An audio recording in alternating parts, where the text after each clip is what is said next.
Jane, where's the chat option on this? I'm not seeing it. Sure. So if you're using the application, on the top toolbar, there's like that red leave button. To the left of that, you'll see like participant list and then also show conversation. So you want to click that button and it'll open up the chat box. Yeah, I have a bar on the bottom and it says show participants, but there's no chat. So, okay, well, I'm here. This is Pamela Zeller, so. Thank you. Yeah, sorry about that. Like I said, not everyone, I don't know, teams work differently on like every computer, and it's unfortunately what we have to work with. So this is something we encounter a lot, unfortunately. But okay, so hopefully you can all kind of see my PowerPoint. Let me go through it and we'll get started. So as I mentioned, we're going to have 2 opportunities for Q&A, but we're going to start the first half of this presentation talking a little bit about who we are at the Office of Higher Ed, and then talk a little bit more about the ICAP program. Time for questions, and then we'll talk more about the application process, and then what's expected if you are selected for an award. And again, Q&A. Hopping right in, the Minnesota Office of Higher Education, some of you may have heard of us. We're not, one of the bigger agencies. We're fairly small. We're a cabinet level state agency, so our commissioner is appointed by the governor. And our mission is to support the pursuit and completion of a higher education credential by every Minnesotan, regardless of race, gender, or socioeconomic status, in order to enhance our democracy, the state's economic vitality, individual quality of life. So our ICAP program is, and one of the ways we kind of work to show our mission in life. We have various sort of departments that do different things. I'm part of the Grants and Government Relations department, so we do a lot of outreach. We allocate funds to community organizations and schools, and we work on the legislative sort of team and policy initiatives. We also have a research department that's very notable. They manage our longitudinal state data system. We have all state financial aid programs and as well as the SELF program or self-loan program and self-refi out of our agency, and a legal department that helps consumers by monitoring private and for-profit institutions in Minnesota.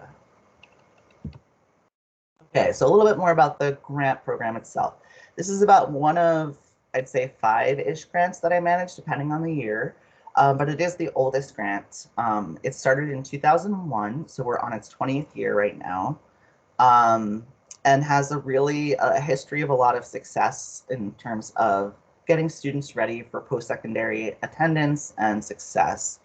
I have the statute listed here in the PowerPoint. Right now, we're in the middle of a legislative session. It actually ends at the end of May, I believe. So I'm using information from our the last bill that was our omnibus bill, which was in 2019. So the final language for 2021 has not technically been approved yet by the governor, but we don't anticipate any changes to the language as far as we know. The appropriation, however, that could change depending on the outcomes of this session. So historically, we've received $621,000 per year of the biennium, but that's pending the governor's approval as of right now. And actually, in his the governor's budget, he didn't request an increase to ICAP, a fairly significant increase. So hopefully, if the House and Senate sort of collaborate on that to make that happen, we can see even more funding allocated for this program. And if that does happen, we'll be in touch with you. Like I said, it wouldn't be until the end of May, and so your proposals will have already been submitted, but we'll be in touch with you to see if there are any opportunities to expand that maximum award per year if you need additional funding, or fulfill any other needs that we may have for this upcoming biennium. So these grants support post-secondary attendance and retention for students who are historically underrepresented in college. And we'll talk a little bit about what that means in a little bit. Right now, as I said, we have a maximum award per year of $60,000, which would equal $120,000 for the biennium. And the award must be matched 1-to-1 from other sources. So that's a 50% match requirement. That could be in kind or monetary. The program focus, as I mentioned before, is increasing high school graduation and college participation and success for underrepresented students in Minnesota.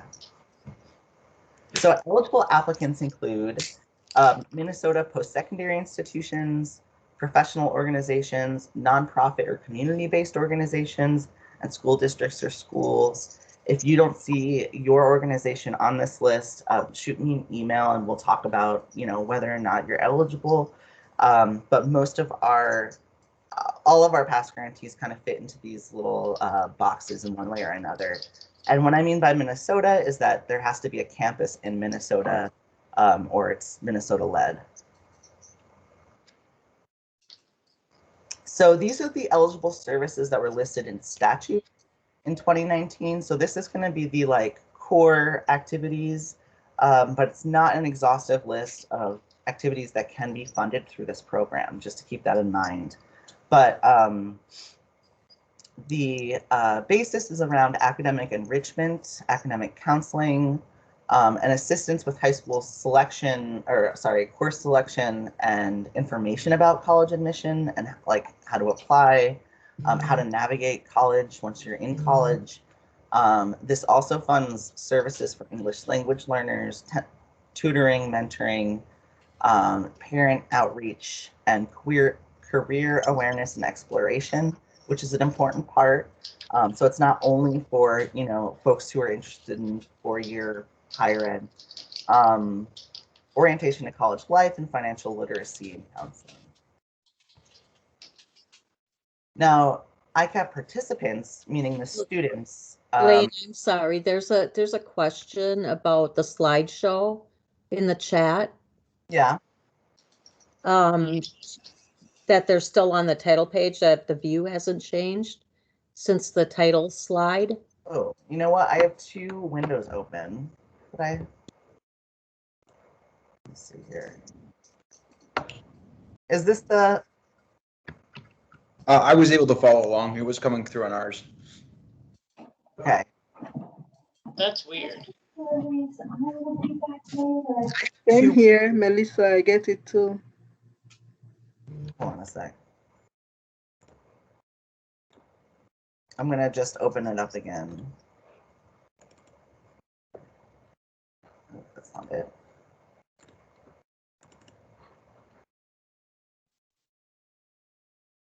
Okay, I'm gonna start playing it again. Hopefully y'all can see it. Let me share my screen with you all.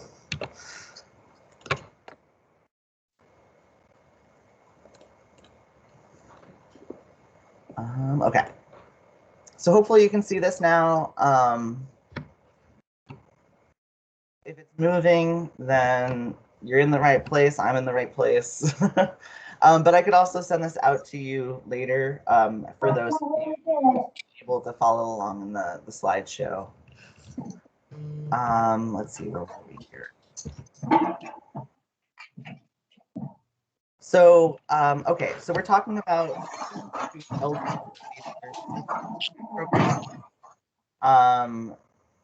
this is students in grades 6 through 12, primarily, who are considered low income in some way, or a member of a group traditionally underrepresented in higher education. This also supports students in their first year of college, or who are about to attend their first year of college, so that summer bridge. And if the funding is used for that purpose, you're able to sort of follow that cohort of students over the course of 3 years. So they might start out as first year college students, but you can use the funding during that second year to support them also. Otherwise, yeah, we're talking mostly of 6th through 12th graders. And members of groups traditionally underrepresented in higher education, as many of you know, mainly considered one of the following. We have low-income students, some marker of low income. There are a few different markers included in statute, as you can see. Also, our Black, Indigenous, and people of color students, students who have a disability, English language learners. These are all students who are historically underrepresented and who are eligible to receive funding under this grant. Okay, so I say service goals, but that's not necessarily the case. These aren't necessarily all things we strive for. It's totally dependent on your, your organization, what your specialty is, what the need is in the community. So these are just some sort of outcomes or measures that I threw together to help give some guidance, but in no way is this an exhaustive list or required. But academically, we're talking about participation in advanced coursework, if that's appropriate. High school graduation is an important piece to this. Senior and summer slide, we're hoping to eliminate or reduce, and that's especially hard now, kind of in the post-COVID-ish era, but there's a lot of learning recovery that needs to happen from that as well.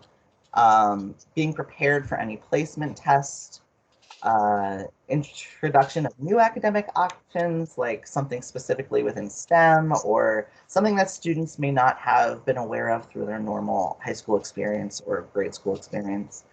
And then incorporation of culturally appropriate or relevant academic content. For college knowledge, that means financial aid or FAFSA navigation, development of a college student identity, familiarity with college life, communication with college students about their experiences. So inviting college students into your organization to talk a little bit about their experience. Understanding of college rigor in terms of subjects and content matter. Knowledge of various options for post-secondary. Again, not just 4-year, not just 2-year, but we want to give students every option that they possibly can have to make their decision off of. And then enrollment and application support. Social emotional learning is an important piece to this as well, even though it's not something that's necessarily stated in statute. It's something that really is necessary in order to have a successful project. So just some ideas here. One marker, these are all kind of markers of social emotional awareness. Foundational relationships with staff and each other, mentorship opportunities as the mentor or mentee, leadership and communication skills, self-care and coping skills, strong sense of self and cultural grounding, can advocate for themselves and others, and a sense of community and belonging. And again, every student's different, and so they may not fit into these categories depending on the students you're working with and what the goals of your program are, but just some kind of little pieces of guidance for you. And then finally, we have career, so exposed to different career options, understands pathway to desired career and the credentials that are necessary for that. Experiential activities and internships are encouraged if that's an option. And then there's also things like employer tours or career days and things like that. Parent outreach and family support can look a lot of different ways. One of that could be financial education about college and funding college. 2-gen learning, so that is referring to educating both students and parents at the same time about something, or supporting both at the same time. That could mean students who are parents or students and their parents. So there's kind of we want to make sure that everyone's included here in that. Basic needs navigation and parental involvement in college process. So in talking about expenses that are eligible, again, not an exhaustive list at all, but these are just some examples I have of things that are eligible and we see all the time. Certain things that are considered eligible, but they kind of need approval, or it's under certain circumstances, it has to be well justified. And then things that are not eligible. So you'll see salaries for service staff is probably the #1 thing we see most often. The foundation of a lot of good programs is the staff that's working there and running the program, so that's really important. We also can do stipends for student workers or mentors. So those are like students in college who are acting as mentors, or students in high school who are acting as peer mentors as well, or are doing tutoring or some other kind of student work. In-state travel, such as campus visits, or for staff who do like site-specific sort of travel. That's included in in-state travel. Speaker stipends, test costs. There are quite a few resources for testing, so if you have any questions about that, I do have some resources for free, like ACT test prep, but I do know that a lot of places do charge for those types of things. Outreach and communication materials and school supplies, these are all eligible expenses.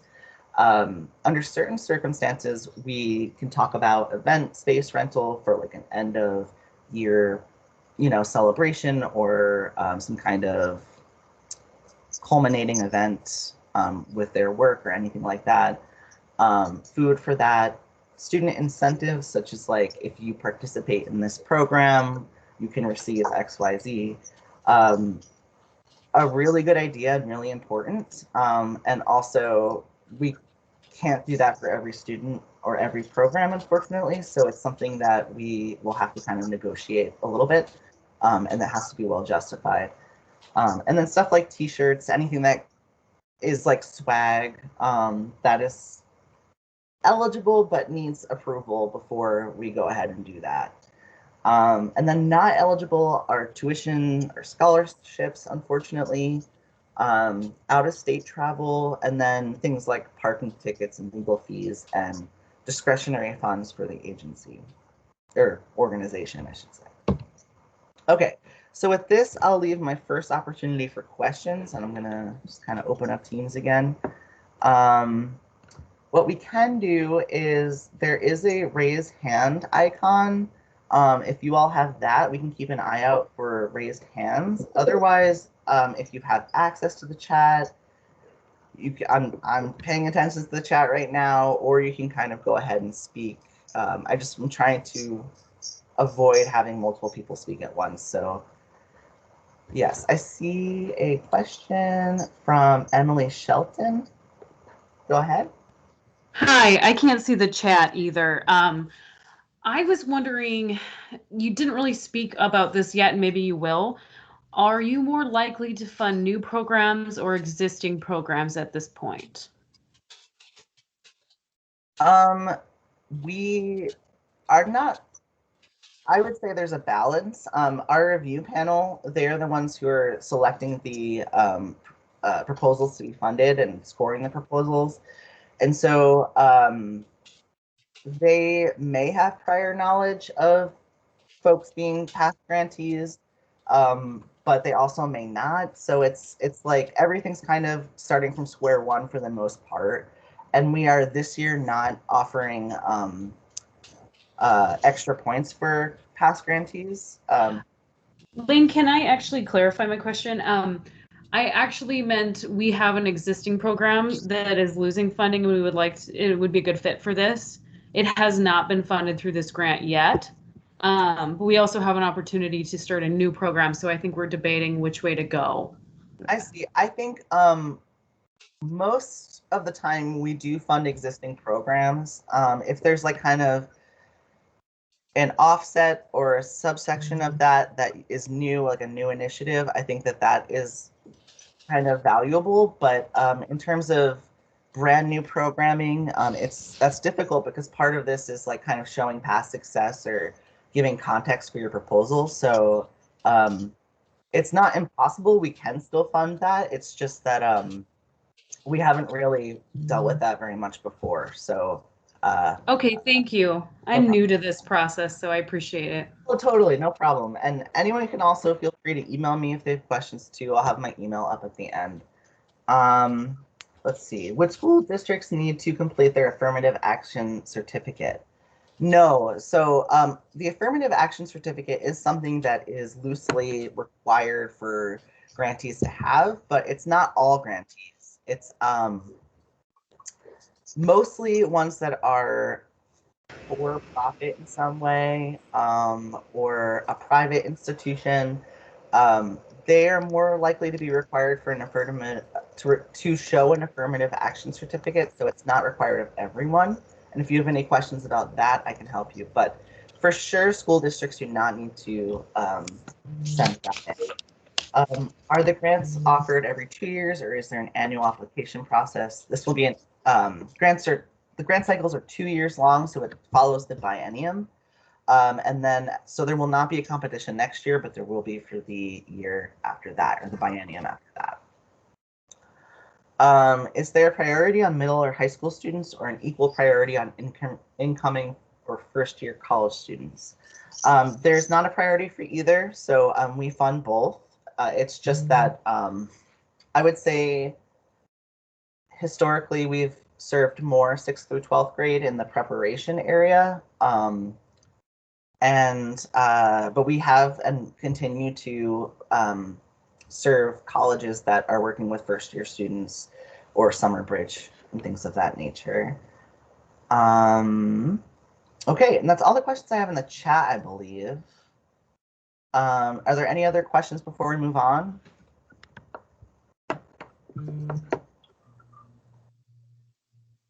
How about for students with a disability that are in transition? Yes, so we have served organizations that their primary mission is to serve students with disabilities. And so I'm assuming in transition means from transition to high school, from high school to college, or kind of their next pursuit after high school. And that is an eligible ICAP area as well. 18 to 21-year-olds, yeah, that is considered in the sort of area we're funding or intending to fund. It's just that we want to focus on sort of that post-secondary skill level, so they're prepared and have navigation through whatever their next phase in life is, whether that's career or post-secondary. Any other questions? Okay, I'm going to move on for now, but remember that we have another opportunity at the end of this. Okay, so grant application information. I also know that I'm speaking really fast, so please, I can repeat anything you need. I'm just, a 1 hour presentation with questions is a little tough, so doing my best. Okay, so the proposal format. Now this is all laid out in the RFP that you were either sent or downloaded from our website. The first 2 pages of your proposal are going to be elements that are included in the RFP that you're just going to pull out and put on the top and underneath. So the proposal cover sheet is something that helps us process your proposals very quickly, which is kind of necessary in this case. So please use the cover sheet and make sure that you have an authorized representative sign off on it. Digital signature is fine. And that's Appendix B of the RFP. The second page will be your abstract, which is Appendix C of the RFP. And that is just summarizing your proposal, essentially. We use the abstract as part of your contract. So this is going to be basically summarizing your duties and responsibilities and goals of your program. Then we'll have a table of contents. And then the bulk of your proposal is the program narrative. And I don't believe, I was just reading through the RFP, and I don't believe I have a page limit on that listed in the RFP, but we typically see proposals around 10 pages for the program narrative alone. It can be less, it can be slightly more, but we really don't want to exceed like 15 because we have a lot of proposals typically that come in for this program, and we want to make sure that our reviewers aren't overwhelmed. So 10 to 15, I'd say, is pretty average. It helps, I think, to kind of separate these kind of subject areas out, so it's really easy for the reviewer to just go right to that section and see exactly what is needed or is being proposed. That can help them score a little bit faster, so just a little tip there. But for demonstrated need, essentially, this is all, again, laid out in more detail in your RFP, but we're talking about how your organization is situated in the community, things that you've noticed that are gaps in your community. It could be historical information about your program or historical information about your target population. Basically, you want to show that there is a need, something that there is a need, and your program will complement that need or eradicate it. So in there, you can also talk about historical context of your organization and talk about like the full breadth of programs that your organization offers for the community. Just really background and context and setting the stage for why it's important that we fund your program. I think I cut somebody off. Yeah, it was just me. There's a couple of comments in chat about that we're seeing the PowerPoint in the background. Are we supposed to be seeing questions or? Okay, sorry, can you see it now? I can't on my end. I see the slide that says questions. Yes, yeah, me too. Okay. Yes, me too. Okay, hold on one sec. And also there was a question in the chat that you might want to come back to. Sure. Can y'all see now? Nothing here. Yes. Yes. Yeah. Yep. Okay, Yep. sorry. It keeps getting confused when I have to minimize the actual PowerPoint, so that's kind of what's happening. Sorry about that. So yeah, that's the demonstrated need. I'll come back to that question in the chat in a little bit. The plan of operation is essentially what you are proposing to do, how you're going to do it, what resources are needed for that. As detailed as you can get, we want to know what your intention is in terms of the impact that you want to have in the community and exactly how you will get there. An evaluation plan, so that's something that pretty much in every review panel I've ever moderated, folks have some concerns about evaluation. So it's something to pay a little bit more attention to if you can or you have the capacity. Just because the feedback that I've gotten a lot is like there needs to be a plan here for evaluating not only what's required of you in terms of reporting, and, you know, we could talk about that later, but also like ongoing improvements as the year goes on. Are you checking in with your staff? Are there some kind of measures that you're using to evaluate your program and its success as it's happening? Let's see, what else? See, I kind of lost my. But basically, having a clear plan for how you're going to achieve what you want to propose in your plan of operation. Yeah. And then adequacy of resources and quality of personnel is pretty brief. Really, that's just talking about what your organization has available in terms of resources to support this program. Also, if there are key personnel involved, to talk a little bit about their experience, and if we are actually going to fund salaries for staff. As an appendix, we just ask that you include the staff resume or position description so that we can kind of see what that, you know, the funding is going to go towards. But that is not necessary if we're not funding your staff salary, just as an FYI.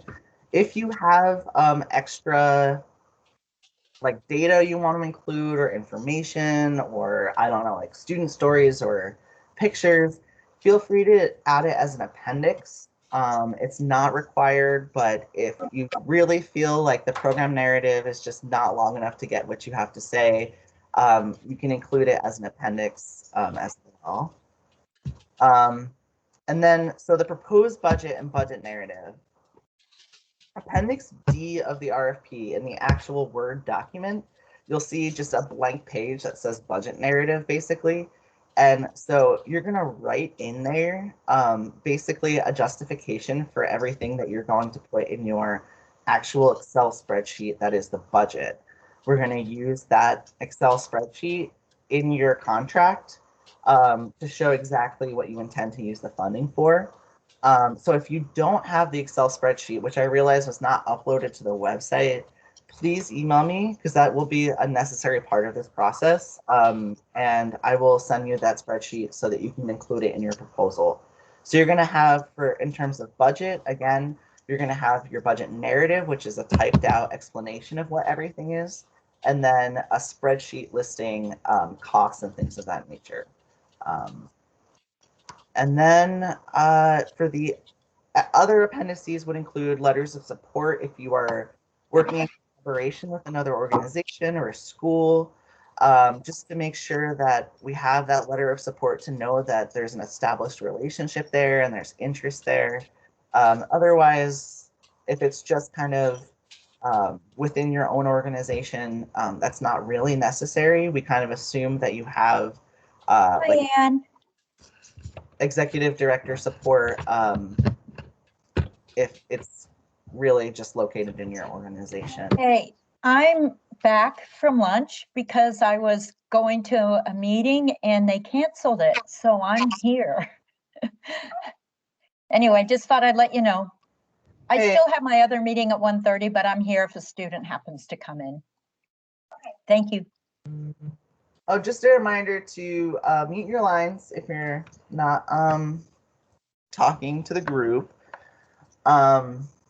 Okay, moving on. This is just kind of a cheat sheet for what we want to know from your program narrative. So we want to know who you are, what you do, what your community and region is like, and how you're situated in the community, meaning like how you respond to community, what your historical relationship to the community is, what resources or needs exist in your school or community or region, what needs are currently not being met for students, how your program fulfills unmet need or complements other available resources, what outcomes you're looking to achieve, what activities using our funding will help achieve those outcomes, what other activities your organization or program do to achieve those same outcomes. So even if it's not ICAP funded, if it's like very heavily related or kind of intertwined in the ICAP stuff, it's good to know just to get the full kind of like understanding of the program. Any past successes that you've had, and how the ICAP money will be used exactly, and how students and families inform your curriculum and overall organization. That's the part that I left off in evaluation, I'm sorry, is student feedback and family feedback. Like, are you receiving an ongoing loop of feedback from students and families regarding your curriculum? The content, is it student driven, things of that nature. That's also an important part of the evaluation process. Moving on, we have our timeline. So the request for proposals was released on March 8th. Today is April 6th. That's our technical assistance webinar. The deadline for intent to submit forms is April 9th. You can send them in whenever prior to that, today or whenever you want. That is located also in the appendix of the RFP. And it's really just a simple form that has like your organization title, your contact information, and things of that nature. It's to help us recruit the appropriate amount of reviewers and understand like the volume of requests and things of that nature. So please have that submitted to us by April 9th. What else can I say about that? Yeah, that's located in the RFP. If you can't find it, let me know. And then the deadline for proposals is April 23rd at 4:30 p.m. You can, again, can submit them anytime prior to that as well. We accept, at this time, only electronic submissions. So you're just going to send me and Kelly an email with the documents attached in like PDF or Word format actually is preferable. And you have the filled out Excel spreadsheet and the proposal, everything is kind of together. Any letters of commitment or appendices are included in that email. That just comes right to us by 4:30 p.m. on April 23rd. And we will note that we've received your proposal. So if you don't hear from us, this has actually happened before in a recent project that I managed, was that one of the proposals got stuck in like the junk mail or spam. And we didn't actually get that until after proposals were assigned to our reviewers. So we scrambled and made it happen for sure. But if you don't hear back from us, we probably didn't receive it. So just follow up and let us know. The contracts are for 2 years. It will cover 2 years. It's kind of tricky because we're working with like fiscal years. So on our end, it's going to look like basically we're doing it per year. So when we talk about your total award, it's going to be up to $60,000 per year. Your budgets are going to be each year of the biennium.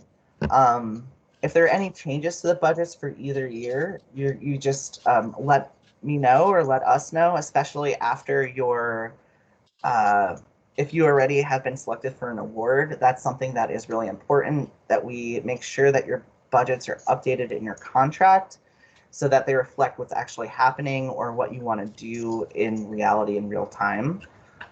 So that's something that's going to be an ongoing conversation between us should you be selected. Contracts will begin and activities can begin using ICAP funding starting at contract signing or July 1st. July 1st is actually when we receive the funding for the biennium. So that's when funding will like officially start through August 31st of 2022. And we extended it to August 31st so that folks with a summer program can get in that like last summer and have that be funded as well. Lane, you had said that it went to 2022, but it actually goes to 2023. Yes, I think I have it here that it's August 31st, 2023. Yes. Okay. So if you're selected for an award, there are a few things that we will ask of you. First thing would be the activity schedule. So we're going to also, if you're selected, you'll get an administrative handbook with all the important dates and everything kind of in one place.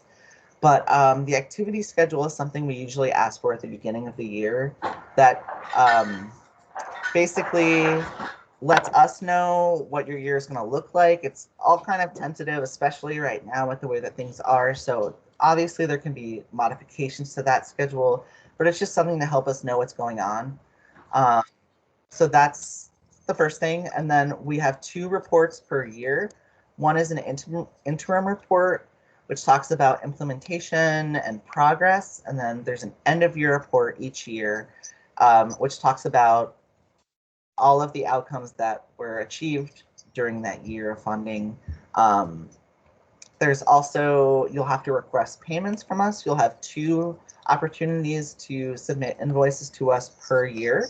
So there's one that will come with the interim report, and then the second invoice opportunity will come when the end of year report is due. And unless otherwise stated or negotiated between us, we tend to do a reimbursement model. So you would be submitting your source documentation to us, and we would have that with your invoice and with your report. all of that gets reviewed and put in your file, and then we go ahead and reimburse you for anything that you spent in that time, as long as it matches your budget and there aren't like surprise charges out of nowhere. Again, 2 invoice submission dates per year.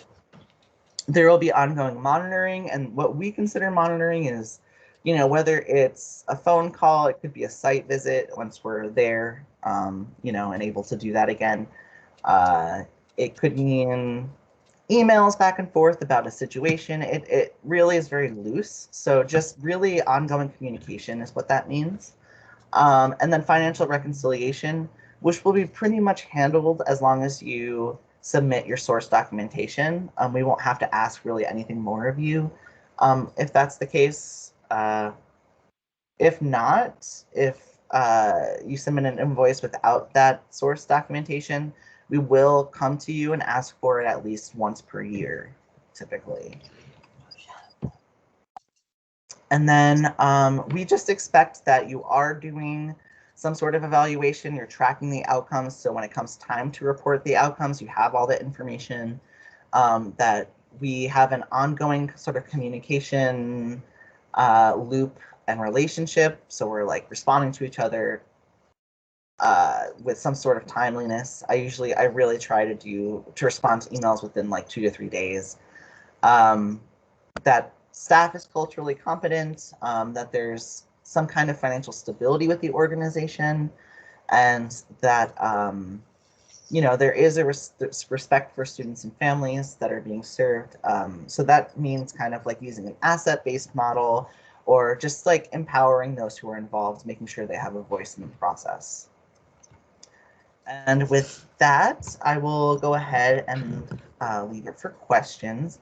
My email address is listed on the last PowerPoint slide. I could also add it in the chat. Should be pretty available. Hold on, let me just add it right now. Please feel free to email me with any other questions, or as you're working through the application, if stuff comes up, let me know. If you need some extra time to work on something, send me an email and let me know.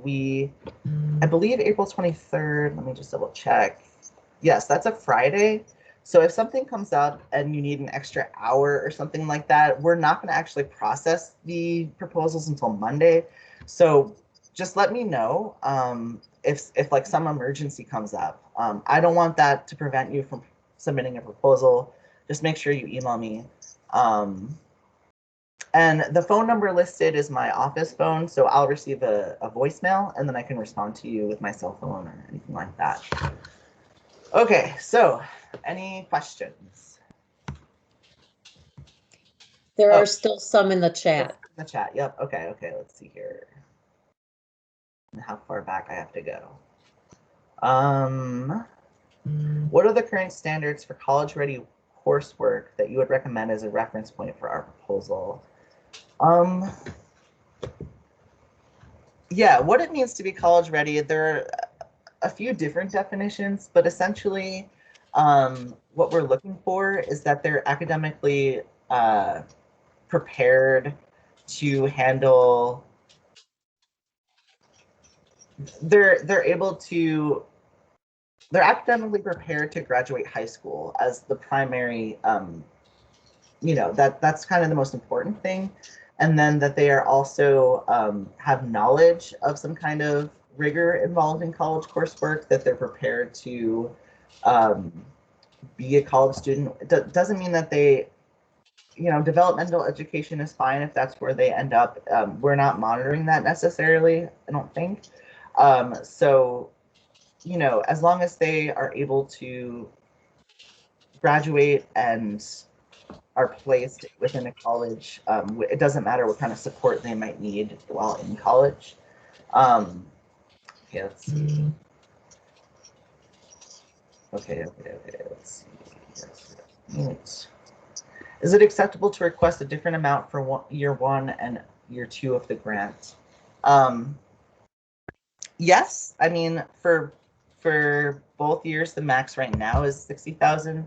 But you're able to change those requests to make one less than 60, one at 60, or however you want to split it up. just know that whatever doesn't get spent in year one can roll over to year two. So that might be a factor when you're thinking about whether or not you want to do that. Let's see. Do you want a budget for both fiscal years or just the first? I believe on our spreadsheet we have areas to fill out both, but let me just double check that for you.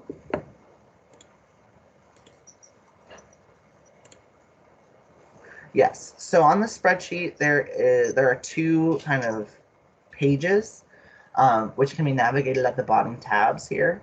And you're gonna submit both year one and year two budgets that we've been troubleshooting a little bit, and I think that having both budgets laid out makes things easier when it comes time when we're in that weird in between year one and year two phase.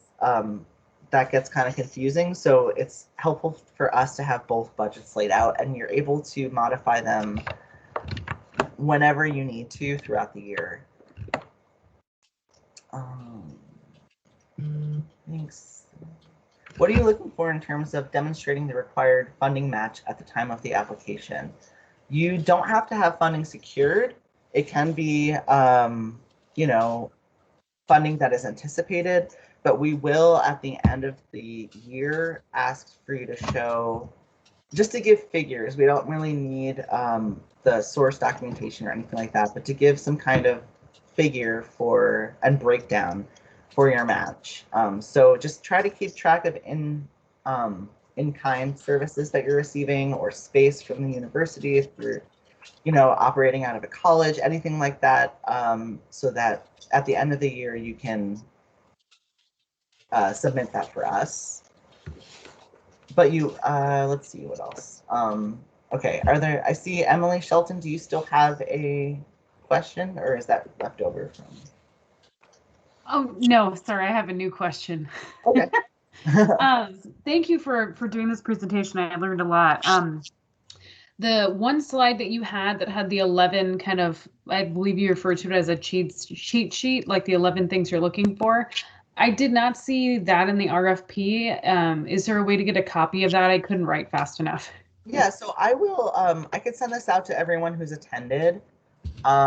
This is not, it's really informal. It's what the review panel actually are going to score you on is listed in the RFP. So those like questions that are in the RFP around demonstrated need and capacity and things like that, those will be pretty much the exact questions that are on the score sheet. But overall, these are things that you know, I've seen reviewers read proposals and be like, I think this is a great proposal, but I don't really know who they are still, or I don't know what the community, you know, if the specific demographic, if they're like respected in the community or what their past successes have been like. So they're just kind of like making sure that you get a full picture of what the reviewers might be thinking about.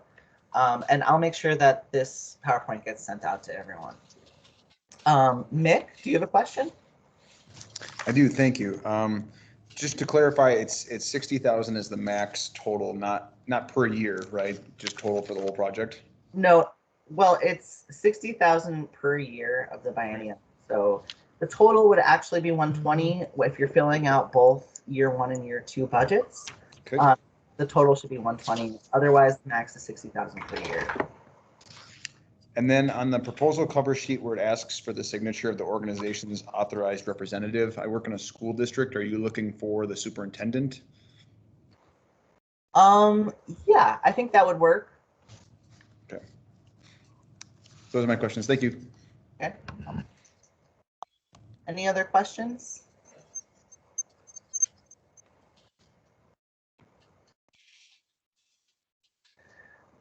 All right, well, I don't see any other hands up. If you have any other questions, as I said, once you're getting started with this process, please send me an email or give me a call. I'm happy to talk with you. Yeah, thank you for coming, and we'll make sure that this recording and the PowerPoint gets sent out. Thank you. Also, we can send it out to whoever